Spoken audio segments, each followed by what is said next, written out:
விட்டு எங்கு நான் போக மாட்டேன், ஓ அன்பை விட்டு என்றும் நான் செல்ல மாட்டேன். தேவன் எதை செய்தாலும் நமக்கு நன்மைக்கு எதுவானதாக செய்து கொடுப்பார். அல்லேலூயா, ஸ்தோத்திரம். அல்லேலூயா. கர்த்தர் மிகவும் நல்லவர். பக்கத்துல பார்த்து சொல்லுங்களேன், கர்த்தர் மிகவும் நல்லவர். அல்லேலூயா. அவர் நல்லவரா இருக்கிறனால தான் நம்ம இன்னைக்கு ஜீவனோடு கூட இருக்கிறோம். அல்லேலூயா. ஏன்னா நம்மளை போல மோசமான ஆளுக்கு யார் உதவி செய்வா? தேவனை தவிர வேற யாரும் என்ன பண்ண முடியாது, உதவி செய்ய முடியாது. அல்லேலூயா. சில நேரம் நம்ம வீட்டிலே நம்ம ஒரு மாதிரி ட்ராக் மாறினால நம்மளை ஓரம் தள்ளக்கூடிய காலகட்டத்துல அவர் மட்டும் தான் நம்ம கூட இருந்து அழகாக நேர்த்தியாக நடத்தி கொண்டு இருக்கிறார். அல்லேலூயா. அந்த தகப்பன் நம் கூட இருக்கிற வரைக்கும் எந்த மனிதன் எதை சொன்னாலும் காதுல பொறுப்பெடுக்காம என்ன பண்ணணுங்க, வாழ்ந்து ஜெயிக்க வேண்டும். நம்ம என்ன பண்ணோம், வாழ்ந்து ஜெயிக்க வேண்டும். மருத்துவர் கூட சொல்லலாம், சில நேரங்கள் இது கைவிடப்பட்ட நிலைமை, இதுல ஒண்ணுமேட்டு பார்க்க முடியும்னு சொல்லுவாங்க. மருத்துவரை தாண்டி ஒருவர் நம்மோடு கூட இருக்கிறார் என்கின்ற நம்பிக்கை நம்ம என்ன பண்ணுங்க, உருவாக்கி கொள்ள வேண்டும். அல்லேலூயா. இந்த நாட்களுக்காக நான் மாலையில ஜெபித்து கொண்டிருக்கும் பொழுது நிறைய வார்த்தைகளை கொடுத்தார். ஆனா இந்த வார்த்தை இந்த வீட்டுக்கும் இந்த வரக்கூடிய ஜனங்களுக்கும் பொருத்தமாக இருக்குன்னு சொல்லி தேவன் என்ன பண்ணாருங்க, இந்த வார்த்தைகளை பேசும்படியாக என்னிடத்தில் சொன்னபடினால் யோபின் புஸ்தகம் 11ஆம் அதிகாரம் 17வது வேத வசனத்தை நாம் வாசிப்போம்.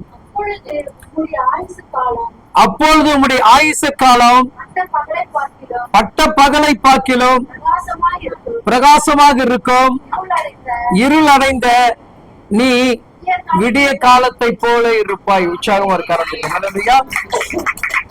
சில பேருக்கு என்னுடைய ஆண்டு கூட்டி கொடுக்கும் போது அவங்களுக்கு ஒரு இதா இருக்கும். ஆனா என்னுடைய ஆண்டை கர்த்தர் என்ன பண்றாங்க, பிரகாசம் உள்ளதாக மாற்ற விரும்புகிறார். அது எப்படின்னா வெளிச்சம். எப்ப என்ன பார்த்தாலும் எப்படி இருக்கணும், வெளிச்சத்தை தான் பார்க்கணும். இருளை யாரும் என்ன பண்ண முடியாது, பார்க்க முடியாதுதான் ஒரு ஆண்டை கர்த்தர் கூட்டி கொடுக்கிறார். ஒரு ஆண்டை நமக்கு கூட்டி கொடுப்பதற்கு முகாந்திரம் என்னன்னா, நீ வெளிச்சமாக வாழ வேண்டும், நீ பிரகாசம் உள்ளவனாக வாழ வேண்டும்.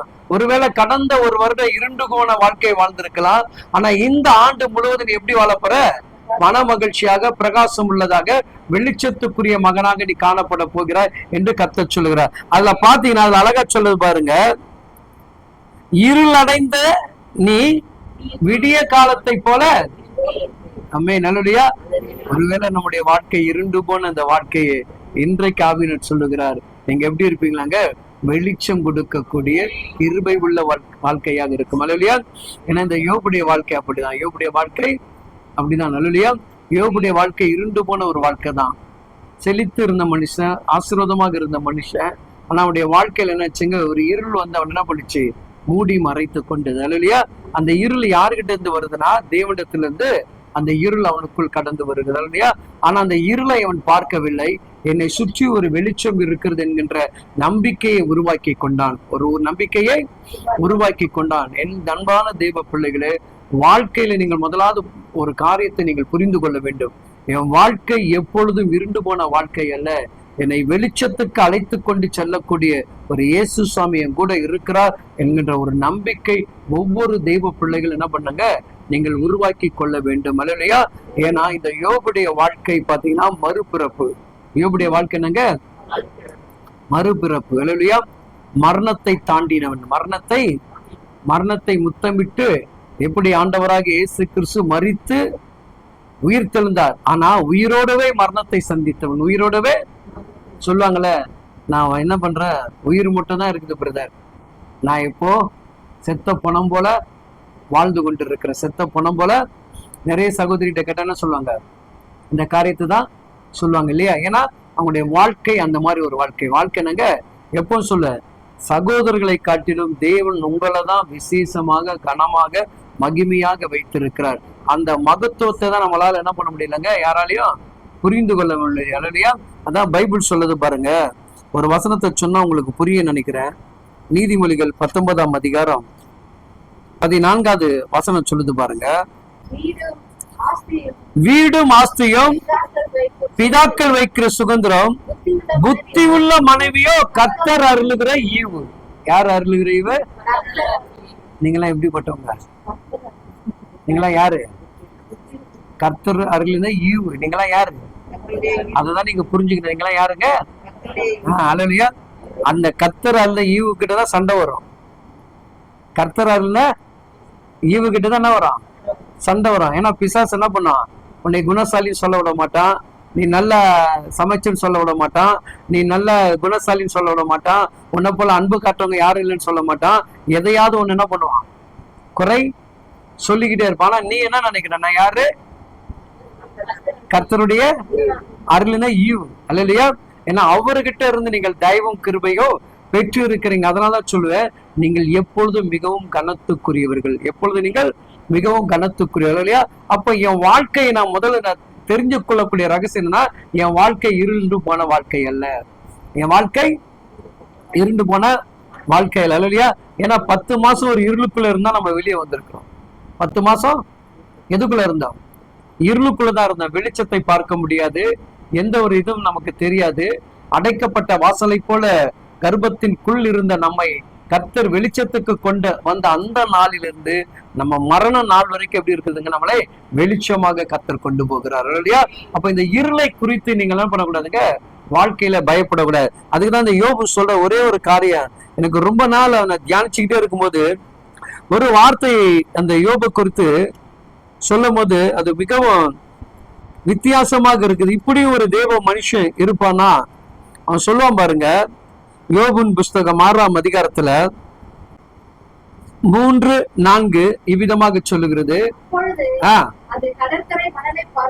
அது எப்படிங்க? கடற்கரை மணல்களை பார்க்கிலும் பாரமாக இருக்கிறது, ஆகையால் என் துக்கம் சொல்லி முடியாதது. சர்வ வல்லவருடைய அம்புகள் எனக்குள் தைத்திருக்கிறது, அவை விஷம் என் உயிரை குடிக்கிறது. தேவனால் உண்டான பயங்கரங்கள் எனக்கு முன்பாக அணிவகுத்து நிற்கிறார். எப்படி இருக்கு? அணி அணியா நிற்கிறான். யாருக்கு? கவனிங்க, இத உங்களால என்ன சொல்ல முடியுமா? சொல்றேன் பாருங்க. தேவனால் உண்டான பயங்கரங்கள் எனக்கு முன்பாக எப்படி இருக்குதான்? அணி அணியா. அப்படின்னா என்னது? ஒண்ணு மாறி ஒண்ணு மாறி ஒண்ணு மாறி ஒண்ணு மாறி ஒண்ணு மாறி அப்படியே தொடர்ந்து என்கிட்ட என்ன வருது? பிரச்சனை அடி எடுத்துக்கிட்டே வருது இல்லையா? நல்லா கவனிச்சிங்க. வாழ்க்கையில நமக்கு எப்படி இருக்குங்க? இப்ப சொல்ல, இப்பதான் இந்த பிரச்சனை விட்டு நான் வெளியே வந்தேன் பிரதர் அப்படின்னு அடுத்த செகண்ட் என்ன ஆகுது? மூச்சு விட முடியாது, அடுத்த செகண்ட் பிரச்சனை. அப்ப இந்த யோபுடைய வாழ்க்கை அவன் சொல்லுகிறான், இது தேவனால் அனுமதிக்கப்பட்ட ஒரு உபத்திரம். தேவனால் அனுமதிக்கப்பட்ட இந்த உபத்திரத்தை எந்த சத்ருவால என்ன பண்ண முடியாதுங்க? தடை செய்ய முடியாது. நீ அதுல இருந்து என்ன பண்ண முடியாது? வெளியே வர முடியாது. ஏன்னா அந்த உபத்திரம் தான், அந்த அணியணிப்பு தான் யோபுவை சிந்திக்க வைத்தது. யோபுவை சிந்திக்க வைத்தது. ஏன் ஆண்டவர் இன்னும் என் மேல நம்பிக்கை வைத்து என்னால் இந்த பிரச்சனையெல்லாம் தாங்கி ஜெயிக்க முடியும் என்கின்ற நம்பிக்கை அவருக்கு எப்படி வந்தது? இல்லையா? பிரச்சனை மேல பிரச்சனை வந்தாலும் என்ன சொல்ல? அடி மேல அடி விழுந்தது இல்லையா? பிரச்சனை ஒரு மனுஷனுடைய வாழ்க்கையில எப்படி? உப்பு போல வருது, மழையா வருது, காத்தா வருது. ஆனா இந்த யோப தேவன் கிட்ட அவன் எப்படி வைராகியம் இருக்கிறான் பாருங்களேன். எனக்கு இவ்வளவு அணி அணியாக பிரச்சனை இருந்தாலும் இந்த அணி அணியா பிரச்சனை என்னால தாங்க முடியும், சகிக்க முடியும், ஜெயிக்க முடியும் என்கின்ற நம்பிக்கை அவருக்கு இருந்தாதான் இந்த பிரச்சனை எனக்கு கொடுக்கிறான்னு சொல்லி பரிசுத்த வேதாங்கத்தில் நமக்கு என்ன பண்றாங்க? உணர்த்தி கொண்டிருக்கிறான். இப்ப பிரச்சனை உள்ளவங்க எல்லாம் கை தூக்கு. ஒரு கை கூட ஊஞ்சி போன கை கிடையாது. எல்லா கை எப்படி இருக்குது? பிரச்சனை உள்ள கை அணி அணியா இருக்கு. இப்ப நீங்க இதை தாங்குகின்ற உங்களுக்கு நம்பிக்கை இருக்கா? இதை தாங்கி கடந்து வந்துட்டீங்களா? கடந்தீங்களா இல்லையா? எவ்வளவு கடந்து வந்தாச்சு, எவ்வளவு கடன்காரனை பார்த்தாச்சு, எவ்வளவு வியாதியை பார்த்தாச்சு, வீட்டுக்கார பேசாத வார்த்தைகள் இங்கிலீஷ், தமிழ், தெலுங்கு, மலையாளம், கன்னடம் எல்லாத்தையும் கேட்டு பிடிச்சாச்சு. இனி புதுசா பேசுற பாஷை கிடையாது இல்லையா? சைனீஸ் பாஷை கேட்டாச்சு, அமெரிக்கா பாஷை கேட்டாச்சு, லண்டன் பாஷை, எல்லா பாஷையும் என்ன பண்ணிட்டோம்? கேட்டு முடிச்சாச்சு. இனி நமக்கு என்ன பாஷை வரப்போதில்ல. அப்ப இதை தாங்குவதற்கான ஒரு பலன் யார் கொடுத்திருக்காரு? சத்தமா சொல்லுங்க. இதை தாங்கிறதுக்கான அடியும் தாங்கி என்ன பண்றாங்க? கணவனுக்காக வாழக்கூடியவர்கள். அப்ப இந்த யோபு தான் நினைச்சு பாக்குறேன். யோபு பாடுகள் யாருக்கு அனுபவிக்கிறாங்க? ஸ்திரீகள் அனுபவிக்கிறாங்க. யார் அனுபவிக்கிறாங்க? ஸ்திரீகள் அனுபவிக்கிறாங்க. நீங்க யாரு? சொல்லுங்கம்மா, இவ்வளவு பலனை உங்களால் தாங்க முடியும் என்கின்ற நம்பிக்கை வைத்துதான் உங்களை குடும்ப ஸ்திரியாக கர்த்தர் மாற்றி இருக்கிறார். எதையா மாற்றி இருக்கிறாரு? குடும்ப ஸ்திரியா மாற்றி இருக்கிறாரு இல்லையா? திருமணமான நாள் இருந்து, கல்யாணம் பெண்ண நாள் இருந்து, குழந்தை பெற்ற நாட்கள் இருந்து, பிள்ளை கல்யாணம் பண்ணி போய் அந்த பிள்ளையை கவனிக்கிற நாள் வரைக்கும் சுமைகளை சுமக்கக்கூடிய மகள். கல்யாணம் ஆயிடுச்சு, எப்பா என் பாரம் முடிஞ்சு போச்சுப்பா ஹாயா அப்படின்னு சொல்லி இருக்கிறீங்க. எந்த அம்மா தாய் தகப்பெல்லாம் இருக்கிறீங்களா? யாராவது என்ன பண்ற? இன்னும் பிள்ளைய சுமந்துட்டு தான் இருக்கான். பேரா வந்தா, பேத்தி வந்தா, அவனை கவனிக்கிறது, இவனை கவனிக்கிறது, வீட்டுக்கு வந்தா சாப்பாடு போறது, மருமனை கவனிக்கிறது. பொண்ணை கல்யாணம் பண்ணி கொடுத்தது பெருசு கிடையாது. பொண்ணோடு சேர்ந்து எல்லா உறவையும் நம்ம என்ன பண்றோம்? சுமக்கிறோம் இல்லையா? அப்ப நீங்க யாரு? தேவனுடைய ஈவு தான் முதல் புரிஞ்சுக்கணும் இல்லையா? இப்ப மீதி பிரச்சனை ஈஸியா கடந்துறீங்களா? இப்ப பிரச்சனை குறித்து பேசுவீங்களா? இப்படிதான் சொல்லுவீங்க. வெளியே போனா ஒரு பிரச்சனை வந்து நிக்கும். இப்பதான் பிரச்சனை போகணும்னு சொல்லிட்டு வந்த பின்னாடி வந்து நிக்கும். நல்லா ஒண்ணு புரிஞ்சுக்குங்க, உங்க சிந்தைகளை அந்த பிரச்சனையிலிருந்து ஜெயிக்கக்கூடிய எண்ணத்தை சத்துருவன் என்ன பண்ண மாட்டான்? உருவாக்கிய கொடுக்க மாட்டான். அதை பலவீனப்படுத்துவதற்கான எண்ணம் முகாந்திரம். அதை எதன் மூலமா உன்னை பலவீனப்படுத்தலாம் என்று சொல்லிதான் அவனுடைய டார்கெட் இல்லையா? இந்த யோபு இவ்வளவு தைரியமா பேசுறாங்க. அந்த வார்த்தை அடுத்த வசனம் சொல்லுது பாருங்க.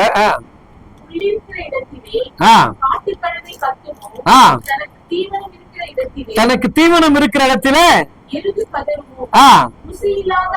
ருசி இல்லாத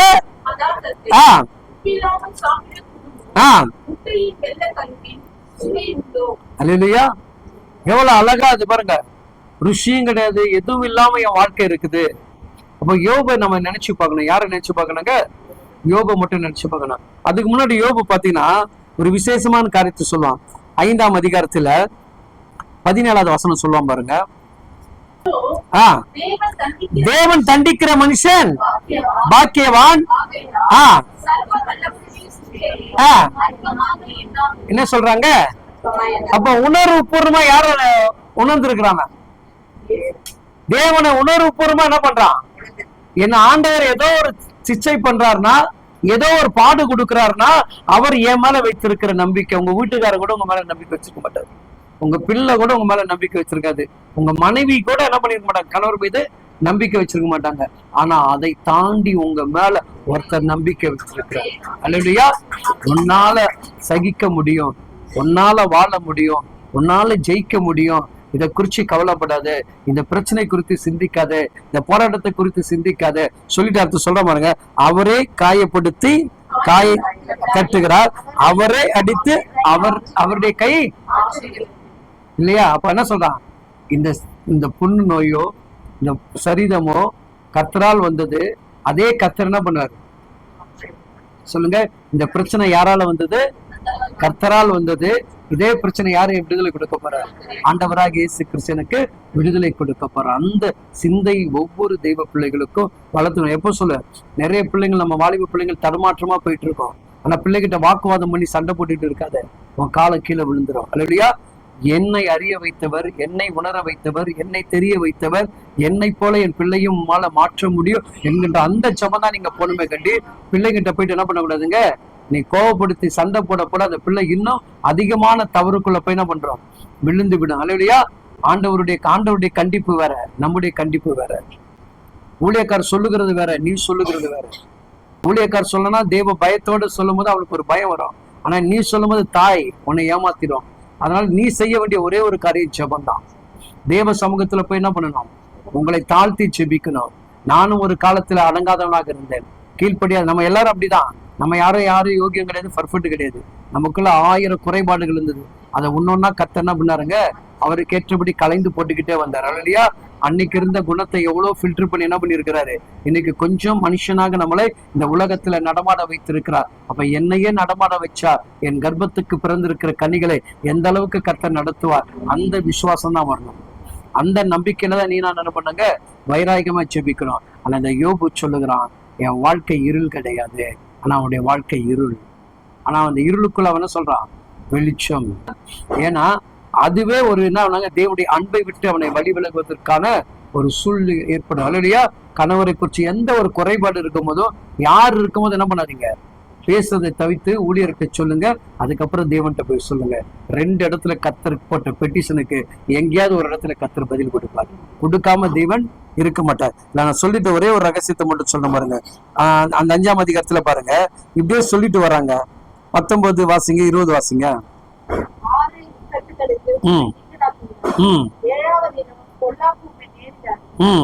பொல்லாப்பு உம்மை தொடாது. பஞ்ச காலத்தில மரணத்துக்கும் யுத்தத்துக்கும் இவ்வளவு இந்த பாடுகள், இந்த உபத்திரத்துல எந்த வார்த்தை பேசுறான்? கடவுள் நம்மளை தண்டிக்கிறான்னு சொல்லாத. கர்த்தர் நம்மளை ரொம்ப வியாதியில படுக்க வைக்கிறேன்னு நினைக்காது. நம்மள என்ன பண்றாரு? உருவாக்குறாரு. நமக்கு சுகம் கொடுக்க விரும்புறாரு. நம்மை பாதுகாக்க விரும்புகிறாரு. நம்மை அணைக்க விரும்புகிறாரு. நம்மை ஆறுதல் படுத்த விரும்புகிறாரு. பஞ்ச காலத்துல கூட உன்னை மரணத்துக்கு என்ன பண்ணல விட மாட்டாரு. கொரோனால எவ்வளவு உயிர் போயிடுச்சு, ஆனா நம்ம உயிரை காப்பாத்தி இருக்கிறாருன்னா அந்த பஞ்ச காலத்துல தேவன் நம்மள என்ன பண்ணிருக்காரு? போஷித்து இருக்கிறாரு இல்லையா? நம்ம அதெல்லாம் நினைச்சு பார்க்கணும். எதெல்லாம் நினைச்சு பார்க்கணும்? தேவன் செய்த ஏகப்பட்ட நன்மைகளை நினைச்சு பார்க்கணும். இடையில நடக்கக்கூடிய சின்ன சின்ன குழப்பத்தை குறிச்சு என்ன பண்ணக்கூடாதுங்க? சிந்திக்க கூடாது. சொல்லிட்டு அவன் இதெல்லாம் அடுக்கடுக்கா சொல்லிட்டு வராங்க. அதுல அவன் சொல்லக்கூடிய ஒரு காரியம் பாருங்க, 21 சொல்லுது பாருங்க. நாவினால்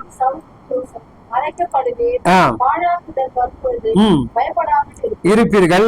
இதெல்லாம் சொல்லி முடிச்சுட்டு அவன் 24, 25 நீங்க வாக்கு தத்துவமா உங்க வீட்டுல வச்சு ஜெபிங்க. வாசிங்க. உம்முடைய கூடாரத்தில் சமாதானத்தை தேடினீர்கள். தேடினா என்ன கிடைக்குமா? இருங்க சிஸ்டர், கொஞ்சம் நிறுத்தி வாசிங்க. உம்முடைய கூடாரத்தில்,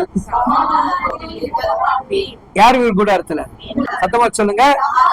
என் வீட்டை தேவனுக்கேற்ற தேடுதல் உள்ள வீடாக மாறிச்சுன்னா என் வீட்டுக்குள்ள என்ன இருக்குமா? இந்த இப்படிப்பட்ட ஒரு சூழ்நிலை நீங்க போய் பார்த்து யார் வீட்டுல சமாதானம் சொல்ல முடியுமா? நானே கஷ்டப்படுறேன், நானே வேதனைப்படுறேன், நான் போய் யாருக்கா சொன்னா கேட்குமா? கேட்கும். நீ சொல்ற வார்த்தை அங்க பலிக்கும். ஏன்னா நீ அந்த பாடுகளை அனுபவித்து இருக்கிறபடினால் மனதாரண சொல்ல அவங்க பாடுகளை அனுபவிக்கணும்னு சொல்லி நீ ஜெபிக்க மாட்ட. ஆண்டவரே இந்த பாடுகள் என்னை போல இவர்கள் பாடுபடக்கூடாது, இவர்கள் ஆசீர்வதிக்க வேண்டும் என்று தான் சொல்லி ஜெபிப்பேன். அதான் இந்த யோபு செய்யறான். யோபு என்ன செய்யறாங்க? அழகா சொல்றான் பாருங்க. உம்முடைய கூடாரத்தில்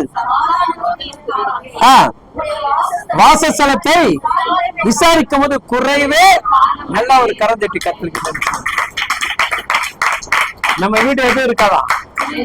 சத்தமா சொல்லுங்க. அல்ல இல்லையா? இப்ப இதெல்லாம் இருக்கணும். எது நம்ம தாங்க தயாரா இருக்கணும்? சத்தமா சொல்லுங்க. இது மட்டும் சவுண்ட் கம்மியாகுது பத்தியா? பிரச்சனையை தாங்க சவால் கொண்டு நாங்க என்ன பண்ணணும்? நீ உபத்திரத்தின் பாதையில வந்தாதான் உன் வாழ்க்கையில நிரந்தரமாக இருக்கும். நீ முதலே ஆசீர்வாதத்துக்குள்ள நீ வந்துட்டேன்னா கஷ்டத்தை உன்னால என்ன பண்ண முடியாதுங்க? ஏற்றுக்கொள்ள முடியாது, சகிக்க முடியாது. கடவுளை விட்டு பின்னோக்கி போயிடுவார். கர்த்தருனை ஆசீர்வதிச்சுவார், கர்த்தருனை பெருக பண்ணிடுவார், கர்த்தருனை விசாலமாக்கணும். இப்படியே சொல்லி சொல்லி நம்ம மைண்ட் எல்லாம் என்ன ஆயிடுச்சு? கர்த்தர் ஏன் ஆசீர்வதிக்கல, கர்த்தர் ஏன் விடுவிக்கல, அதை நமக்கு கற்றுக் கொடுக்கிறாரு. நீ இதெல்லாம் கற்றுக்கொண்டாதான்டா மகனே உன்னால என்ன பண்ண முடியும்? நிலைத்து நிற்க முடியும்னு சொல்றாரு இல்லையா? அப்ப உணர்வு பூர்வமா சொல்றான். என் வீடு எப்படி இருக்குமா? என் வீட்டுக்குள்ள விசாரிக்க யாரோ வந்தாலும் பண்ணுவாங்களா? சொல்லுங்க. பக்கத்துல கைப்பிடிச்சு சொல்லி பாருங்களேன். சிஸ்டர், உங்க வீட்டுக்கு நான் வந்தேன், தெருக்குல இருக்கிறோம் சொன்னாங்க, குறைன்னு சொன்னாங்க. ஆனா உங்க வீட்டுல தேடி பார்த்து ஒரு குறை கூட என்ன பண்ண முடியல. இதுதாங்க தேவன் நமக்கு கொடுத்திருக்கிற பெரிய கிருபை. அடுத்து சொல்றான் பாருங்க. பெருகி என்பதை அறிந்து கொள்வாயாக. அல்லையா? என் தலைமுறை நிலைச்சிருக்கா, என் பிள்ளைகள் நிலைத்திருக்கா, என் குடும்பத்தில் ஆசீர்வாதம் நிலைத்திருக்கா, என் பிள்ளை படிப்பா, என் பிள்ளை உயர்வா, என் பிள்ளைக்கு திருமணம் நடக்க நல்ல குழந்தை பாக்கியம் கிடைக்கும். எல்லாமே கத்தனப்படாருங்க. இதை நீ அறிஞ்சுக்கின்றாரு. யோபு இழந்துட்டான். இழந்த மனுஷன் சொல்றான், பிள்ளைகள் இழந்துட்டான், சொத்து இழந்துட்டான், எல்லாத்தையும் இழந்துட்டான். ஆனா அவன் சொல்றாங்க இதெல்லாம் உருவாக்க முடியும், இதெல்லாம் என் வீட்டுல இருக்குது, திரும்ப நான் என் வீட்டுக்குள்ள போயிட்டா இதெல்லாம் என் வீட்டுக்குள்ள என்ன பண்ண முடியும், என்னால கொண்டு வர முடியும் என்று சொல்லுறான். சொல்லிட்டு சொல்றான் பாருங்க. தானியங்கள் ஏற்ற காலத்திலே நல்ல நிம்மதியான மரணத்தை கொடுப்பான்னு சொல்றாங்க. அல்லையா? நான் இருக்கிறவனுக்கு வீட்டுல எது குறையாதா? ஆதாரம் குறையாது, வஸ்திரங்கள் குறையாது. எப்போ என் வீட்டுக்குள்ள நான் ஜீவன் இருக்கிற வரைக்கும் என் வீட்டுக்குள்ள என்ன இருக்குங்க? நன்மை இருக்குன்னு சொல்லுங்க. அல்லேலூயா. அப்ப அப்படிப்பட்ட நுகத்தை சுமந்தவன், பாடுகளை சுமந்தவன், வேதனை சுமந்தவன் தன்னுடைய இருதயத்தில் மன ரம்பியமா என்ன பண்றான்? சொல்லுங்க, அர்த்தம் சொல்லுறான் பாருங்க. இதுதான் காரியம் இப்படி இருக்க, இதை நீ கேட்டு உனக்கு நன்மை உண்டாகும்படி அறிந்து கொள். அவ்வளவுதான். யோபு தெளிவா சொல்லிட்டு போயிட்டான். இந்த பாடு, இந்த தண்டிக்கிறது, இதெல்லாம் பார்த்து பேசிக்கிட்டே இருக்காத. தண்டனைக்கு பின்னாடி எது வருது? எது வருது? இவ்வளவு நன்மை உன் வீட்டுல இருக்குதா? இவ்வளவு ஆசீர்வாதம் வீட்டுல இருக்குது. உன் வீட்டை நீ என்ன பண்ணு? கட்டப்பாரு. உன் வீட்டை சமாதானத்துக்கு கொண்டு வரப்பாரு. உன் வீட்டுக்குள்ள தானியத்தை கொண்டு வரப்பாரு. உன் வீட்டுக்குள்ள என்ன பண்ண? ஆண்டவரே, என் இருதயத்துல சமாதானத்தை கொடுத்தது போல என் கணவருடைய இருதயத்துல சமாதானத்தை கொடுங்க. என் கணவருடைய இருதயத்துல சமாதானத்தை கொடுத்தது போல என் பிள்ளைகளுடைய இருதயத்துல என்ன பண்ணுங்க?